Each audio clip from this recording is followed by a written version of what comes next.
Welcome to the Griffin's Tome, Volume 2, Chapter 1, Logging into the Public Test Server, PTS, of Star Wars The Old Republic.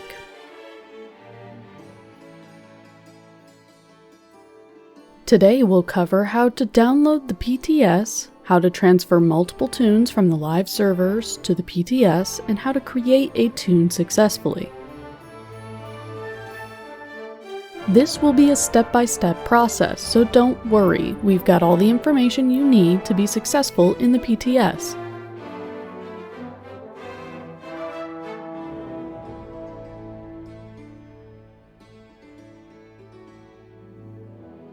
As a disclaimer, the public test server is only open to active subscribers to SWTOR. You will not be able to access the PTS as a free-to-play or preferred player. If you're not subbed and you keep watching, give yourself a pat on the back.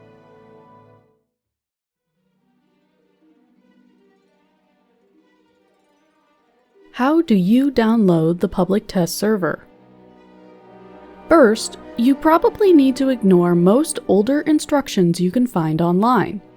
The PTS used to be accessible through the SWTOR launch screen, but if you downloaded SWTOR through Steam, you won't find that option.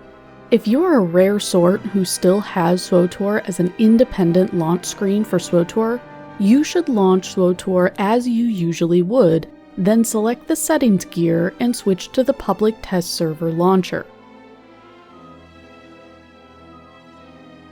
If you switch to launching SWTOR through Steam, you will need to download the SWTOR PTS from Steam separately. The easiest way to download the PTS in Steam is to go to your SWTOR entry in the Steam library, then scroll down to the Install the PTS Now link. Wait for the PTS to download before following the next steps.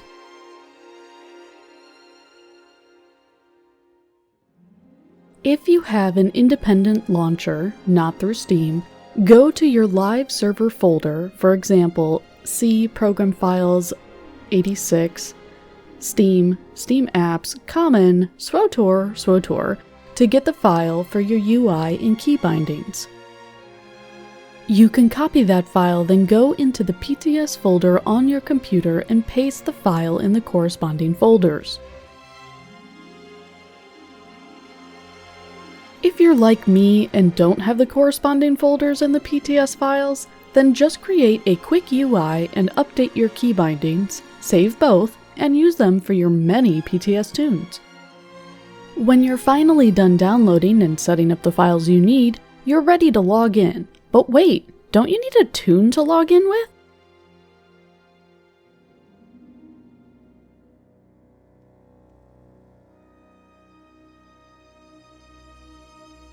Transferring a toon. You've got a couple options for how you play on the public test server. The first option is using a transferred toon. That gives you some interesting options for what your toon looks like, has available to them, and most importantly, has unlocked in their legacy. For example, I want to transfer over a toon with a custom outfit, 30 million credits, some fun emotes, and interactions, and of course, all the story completed. My first step is to log into the live servers and prepare my toon for transfer. I put the gear and die separately I want for my toon in the toon's inventory.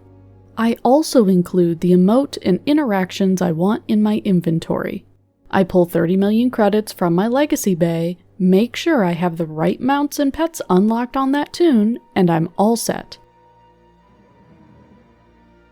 The next step is to log into SWTOR.com. Remember, you'll need your SWTOR security key if you use that to log into the SWTOR launcher normally. Go to your account, then in the left-hand navigation select PTS Copy.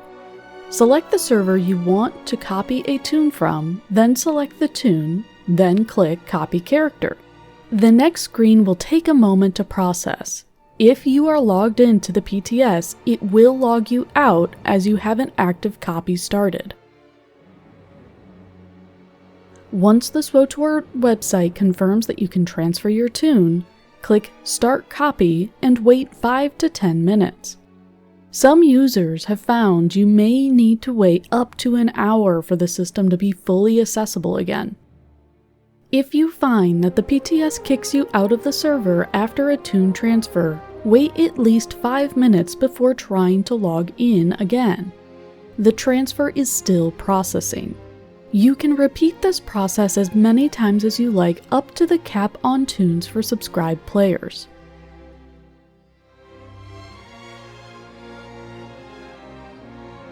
Logging into a transferred Toon.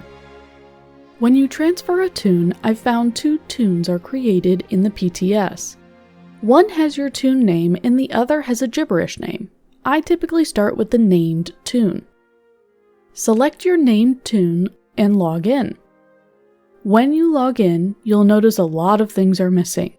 You may get mail with items that had some hiccups when transferring. I recommend doing the following first, especially with an endgame Toon. Go to the fleet and unlock all the strongholds. They are free. Choose a stronghold you want to use as a home base with a legacy bay, cargo bay, vendor, and mailbox. Travel to the home base stronghold and set it up. Go into your interface settings and select your copied UI, or create the UI you will use for your PTS Toons. Go into your preferences and select the options you usually use in live. For example, seeing the light and dark impacts of a conversation. While in your preferences, make sure your key bindings are right. Now, the last, and in my opinion, most important step, your legacy unlocks. Use those 30 million credits you brought over to do the legacy unlocks that are important to you that didn't transfer, then put the extra into your legacy bank. Oh, and of course, dress up that Toon. Creating a new Toon. The public test server has the most updated version of the creation screen, which means a few things might be different than what you're used to. Select your Toon background and story, light or dark, class story, look, name, etc.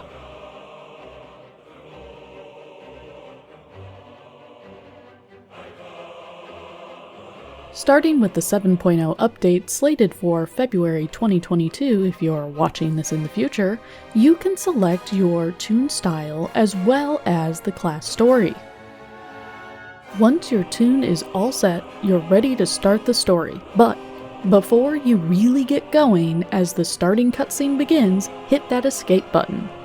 Now you can walk over to that mailbox and pick up any subscriber rewards you may have waiting for you. If you want anything else, like gear or mounts, make sure that is part of your live server Toon transfer. You may not be able to access your home stronghold from your starting location, so get to your first quick travel accessible location and travel to your home base stronghold. Take out those remaining credits you transferred over for your new Toon. Now, go to your legacy unlocks and consider unlocking the following to the maximum amount. This will help make sure that you can speed your way through the story and not be underleveled. Story and exploring experience. Speeder 5. There is a level cap, so keep updating this as you go. Quick mount. The best 1 million credits you've ever spent. And Jet Boots 3. Now make sure that you've set up your UI and put your legacy items such as quick travel and rocket boots on the quick bars and you are ready to go. You've now downloaded and logged into the PTS. If you're looking to test the state of the future of SWTOR, this is the place to be. Be sure to drop off your constructive feedback on the SWTOR forums at SWTOR.com. What did I miss? What PTS content do you have questions on? Let me know below right after you click that subscribe button. Also, let me know if you liked the video, or hated it, with those like and dislike buttons. Have a great day, and remember, have the courage to be legendary.